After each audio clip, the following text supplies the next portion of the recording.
feel like I'm supposed to know that. You are supposed to know this. I don't know. Oh, come on, man. I can hear it. What we have here. Jesus. I can hear. Well, okay. Okay. I see why I didn't get it, but yeah, I see. I played it really slow Yeah, you on did. purpose. Yeah, you did. Okay. But you mentioned Guns N' Roses, Civil War. Yeah, I mean, we were talking a minute ago and you mentioned Civil War. I was like, well, why not? Okay. Yeah. And you cool. told me that was one of That's your it's favorite my songs. favorite Guns N' Roses song. Yeah. And you used to get all swilly and turn it on in the car, listening to it on the way home, Yeah. I'm bugging sure. the crap out of your girlfriend. I'm pretty sure she's got trauma around those times. It was so my drunken go-to, like if we were leaving somewhere and she was driving and I was extremely inebriated, my go-tos were I'm not even gonna. That better be funny. Come on. Yes, What? Guns N' Roses, Civil War, Black Sabbath, War Pigs. I always tried to sing along with Ozzy. Mm-hmm. Two different movies. And the other one is so embarrassing, but for some reason I had to turn it on and sing along with it. It was Tony Braxton's "Unbreak My Heart." I'm just trying to picture. I mean, you got three different moods there. Yeah. Kind of inebriation, Yeah. right? Yeah. You know. Yeah. And then Tony Braxton, where does that come from? I have no idea. In a crying mood? I mean, I'm just. Or in a somber Civil War Yeah, I don't know. rocking mood? I don't. Three different sides of I Richard need there. to do some deeper dives into some therapy or something. Figure out what's going on. That's so funny. Those were Tony my three. Braxton. All right. Hey, everybody. Welcome back to Great Measures. My name is Richard. This is Judson. We started this off on an Great embarrassing Measures. note.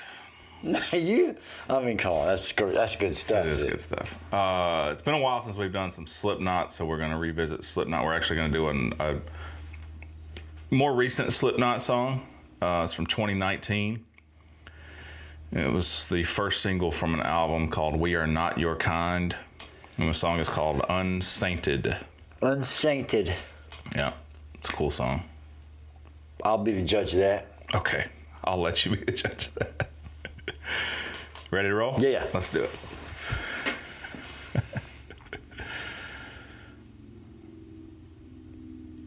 All right, we've got Slipknot, Unsainted. Ready to roll? Don't do that. Proceed, You're going to Richard. make that the thumbnail.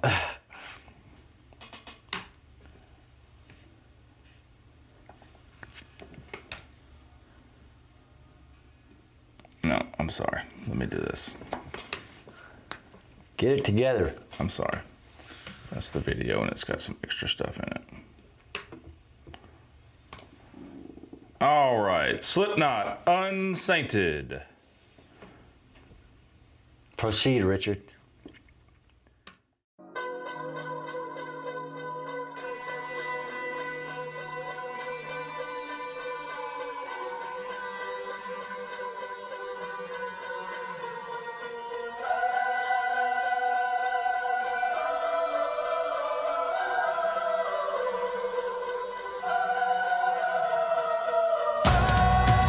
I'll never kill myself to save my soul.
What do you think? So they got a guy doing turntables the whole time. That's what Yes. those noises. Yeah, they got a turntable guy. Which for some reason I found to be really awesome in the moment. Okay. I don't know why. Okay.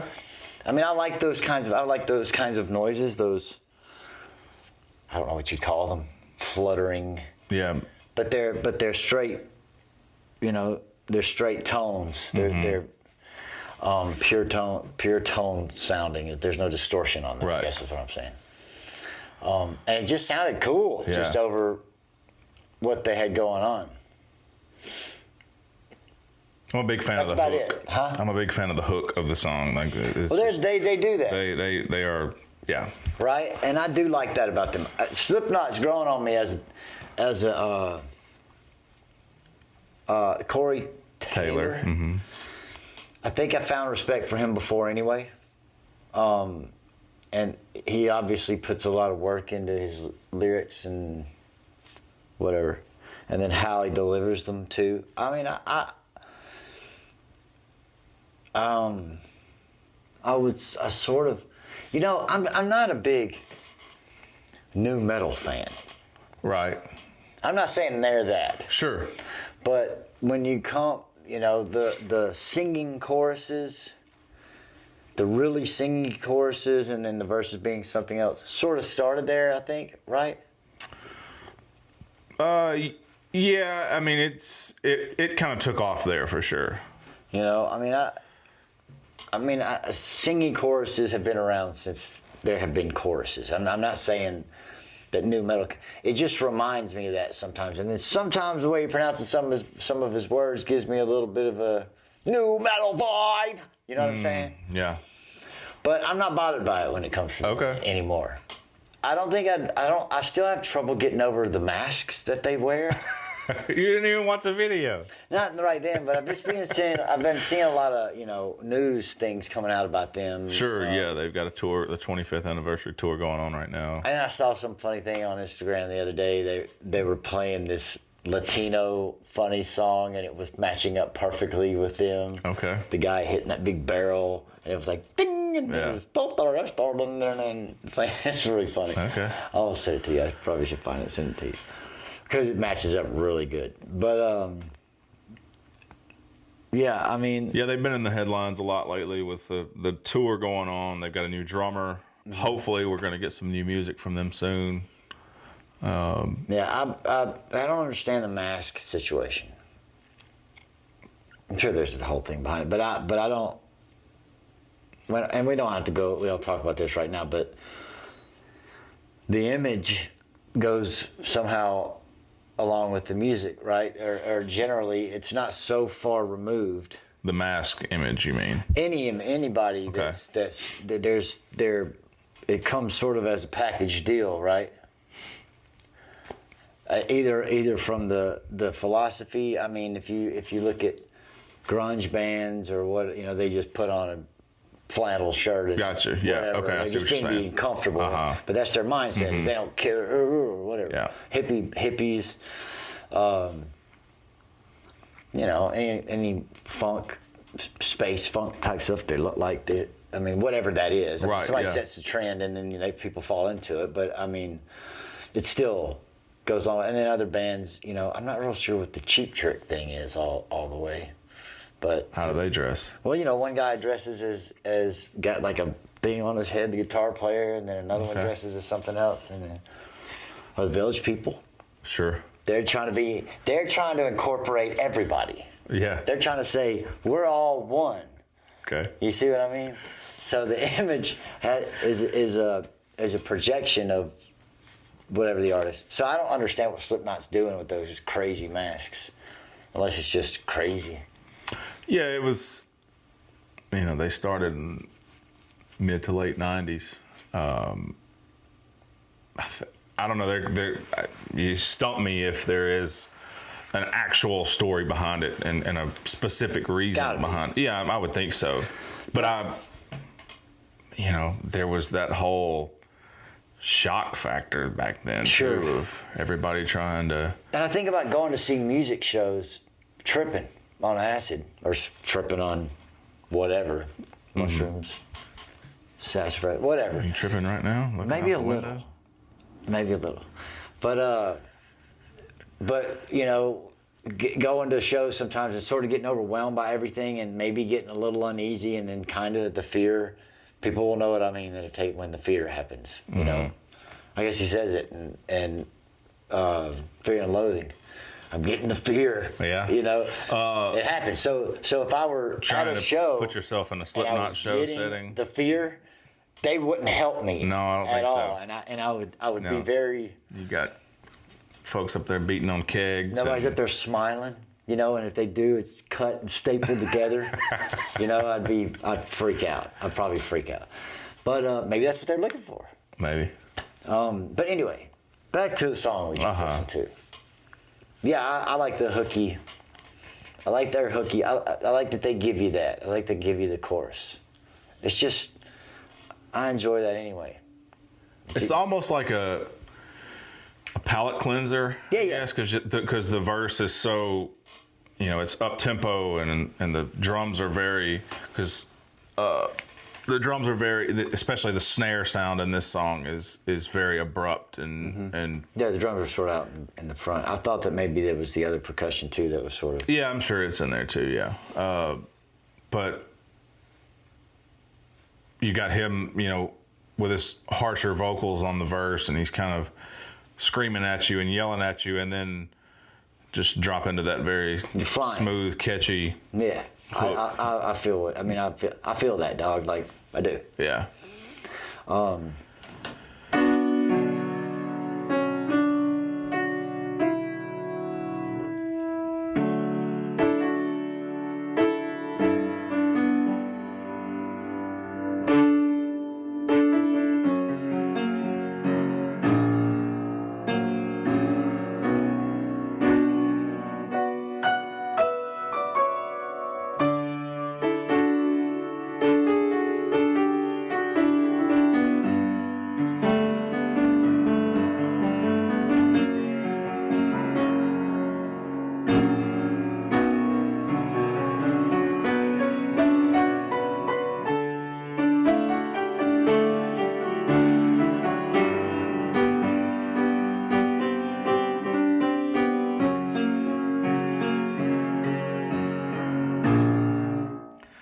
That's the whole song. What are the chords? B minor, D, G, F sharp major, and that those chords are all over the place in music, right? Yeah. If we sat around and played with it for a minute, we could find other songs. That, Sure.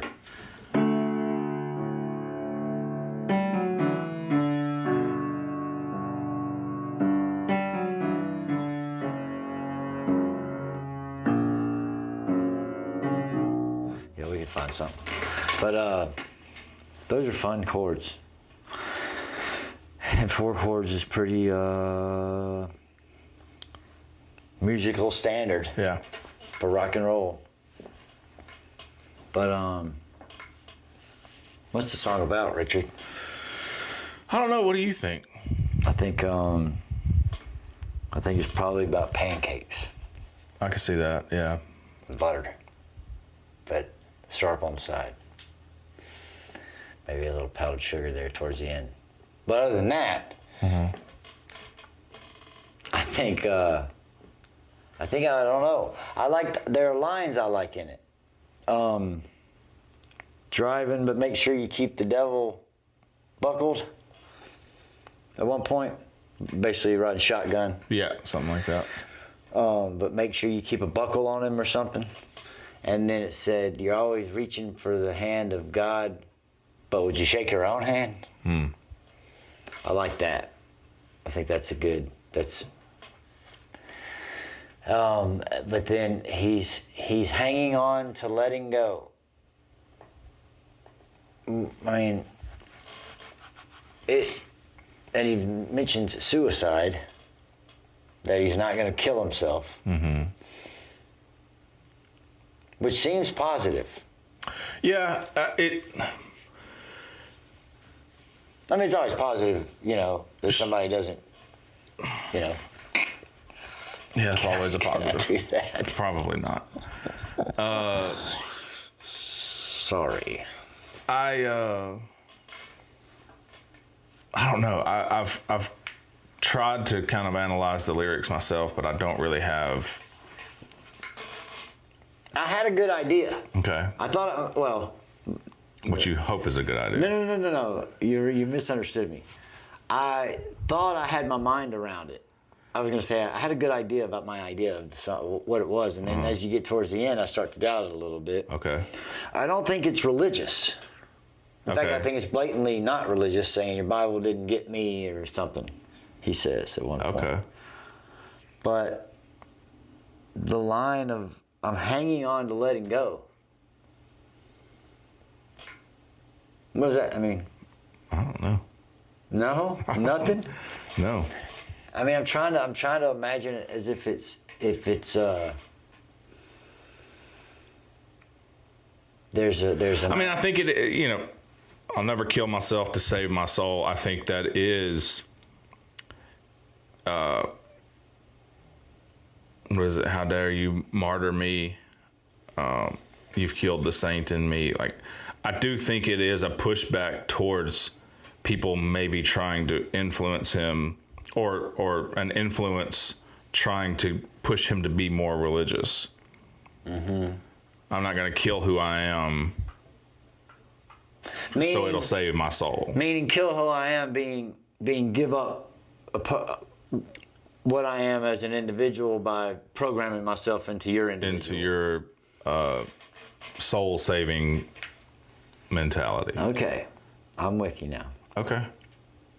Yeah, that's how I interpret parts of that song, or maybe the whole song altogether. But I think that's what that specific section means in that part of the chorus. That I'm just not going to destroy who I am, or I'm not going to, like you said, give up a part of who I am because it's going to save my soul. Air quotes. Right.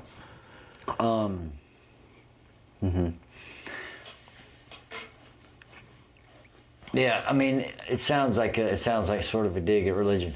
Although when he sings the words, "You killed the saint in me," The saint in me. it sounds like Satan me. It kind of does, yeah.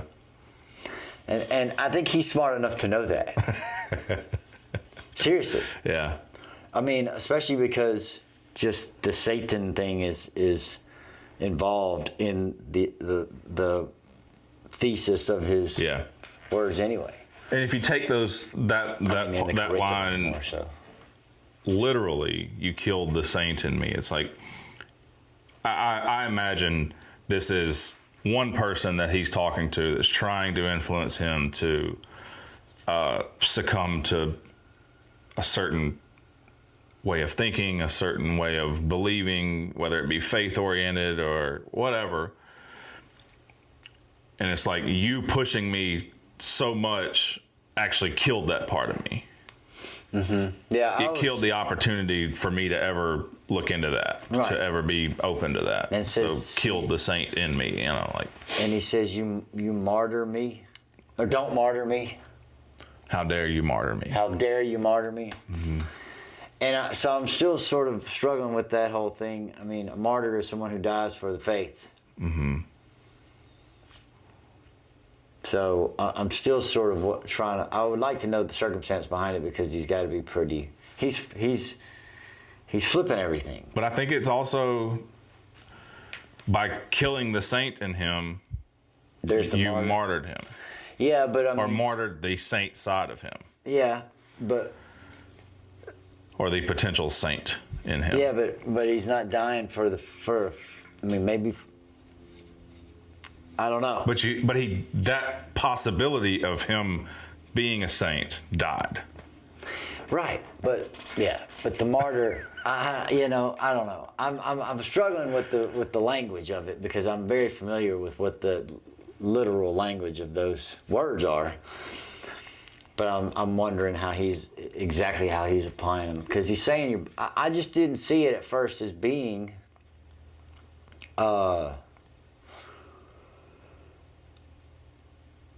and I could be so off now that I'm thinking about it, but I saw it being more of a positive thing in the sense of saying, you know, to sign up for this. If I have to sign up and change everything to get in this, then that seems ridiculous. You know, basically giving up free thinking. That's what's the name of the song again? Unsainted. So, yeah, I would like to know if there's something else on the saint thing and unsaint. I mean, because there's a lot of religious people that I know that are far from being a saint just because they're in the religious side. Mm-hmm. So, I don't know. I'm curious. He mentions, why is the hell so cold or something like that, or cold in this hole. But it seems like he's got this little bit of optimism, that he sort of throws in there to say, hanging on to letting go.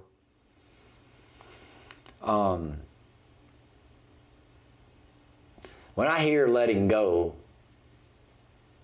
I don't think of Frozen. I don't even know if that joke works. It did not. Because No, I get it. You do? Is it a thing? Let It Go, the song. There you go. And that's in Frozen, right? That's mine. Now, I shouldn't try to make a joke. I've never seen the movie. Knowledge of the actual content of the joke. Anyway, so when I think of letting go. But he says, I'm finally holding on to letting go. So, like, where does what took you so long? Why finally? Well, so I wonder if this is probably so not it, but letting go is. When are you just going to start taking songs at face value? Never, never. So is letting go? Letting go is faith. Okay. Right. Sure. So that's the actual understand, or what faith is having no part in what, or having no direct link to something, in the sense of you can't hang on to something and have faith. It has to be complete letting go of your thinking of what something could possibly be. That's just the essence of faith. Okay. Letting go completely. So I wonder if that's what it means, in a sense of saying, I have faith, but I have to let go of what you tell me is going to save my soul, sort of a thing. I think maybe there's another, that's not right. So I'm hanging on to that idea. Okay. Which is letting go of, because that kind of thing can mess with you, especially if you're raised in it. You get this existing guilt that you're always going, I don't know, do I need to be in there with all my nice clothes on? I didn't live up to the standards today. Yeah, I didn't, do the cookie cutter textbook Christian thing, or Muslim, whatever it is, What if I'm getting it wrong? What if I sign the wrong box? Which is absurd. Yeah. It's absurd. But I wonder if that has something to do with it. I don't know, dude. I would think that there's, he wants us to think deeply about his lyrics. He's one that does. He is one that does. Okay. Slayer may not all the time. Corey Taylor does. Okay. So I got you, dog. Keep layering it, dude. I'm with it. Screw Richard. All right. Thanks for watching, everybody. We are Great Measures. My name is Richard. Did we cover everything? Yes. Yes. And then some. Great Measures. My name's Richard. This is Judson. That was Unsainted by Slipknot, and I'm regretting showing him that one. No. Have a wonderful day, everybody.